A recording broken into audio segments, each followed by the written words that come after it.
Hello, friend. I want to tell you about the Audi Q5 car. The Audi Q5 has longitudinally placed engines, and in this concern, this means a transmission system with a central differential. This in turn means that the car drives very confidently and predictably on slippery surfaces. It is not as efficient off-road as the system with a clutch, but 200 millimeters of ground clearance allows for a lot. Interestingly, Audi declares a safe wading depth of 50 centimeters for this model, which is a lot for this class. A spacious interior made of good quality materials, comfortable seats, often rich equipment, and a large trunk make the Q5 SUV very versatile, especially since there is no shortage of economical and dynamic engines as well as high-power versions. The vast majority of cars are powered by diesels, including the economical 2.0 TDI or the dynamic 3.0 TDI. Both versions are a good choice, but you have to know that the more refined 2-liter engines have been offered since 2013 EA288. The older ones are also good, but they have their minor problems, including the cooling system, leaking pump. In the case of the 3-liter diesel, you should expect the timing chains to stretch, and replacing the entire set costs about $2,500. In addition, the intake system flaps may fail. That's why the 2.0 TDI diesel is a safer choice. And what about petrols? This is interesting, because the more powerful the 2.0 TFSI engine, the better. The 180 and 211 horsepower versions may suffer from excessive oil consumption, while the 225 horsepower version has partially eliminated the problem. It was only solved in the 230 horsepower version, offered since 2015. I have described the problem in more detail in the article below, which also concerns the 1.8 TSI engine. Better are the 3-liter engines with mechanical supercharging, which do not exhibit the typical problems but are fuel-hungry.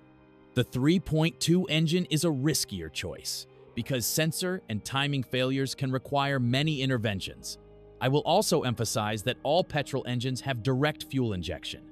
Another problem of the model is the gearboxes, mostly automatic. The least durable S-tronic does not have to be worse than the classic Tiptronic automatics. The difference is that in the first case, the clutches and dual-mass flywheel will need to be replaced sooner, while in the second, the gearbox will need to be regenerated. In any case, the manual gearboxes are the least problematic. However, it must be emphasized that the Tiptronic is ideal for off-road driving. The drivetrain itself is durable, and if you change the oil in it from time to time, it is unlikely to fail.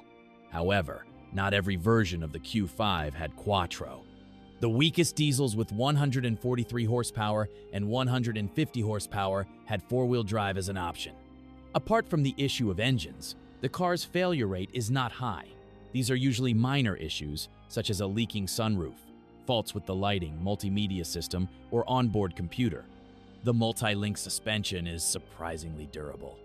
The car is based on solutions from the A4B8 model, so some parts are interchangeable, and there is no shortage of cheaper, non-original parts on the market, although they are not yet as accessible as for older models. Audi Q5 8R typical faults. Equipment failures in 2.0 TDI, unit injectors, high-pressure pumps, DPF, throttle valve. Timing drive failures in early 2.0 TFSI and 3.0 TDI engines. Intake, manifold, flap failures in 3.0 TDI. Excessive oil consumption in 2.0 TFSI engines, except for the 230 horsepower version. Failures of the ignition system, sensors, and timing in 3.2 FSI.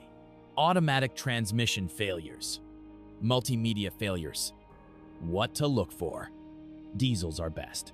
The most reliable versions are 150, 163, and 190 horsepower, necessarily versions with 4-wheel drive. A good choice is the 2.0 TFSI with 230 horsepower.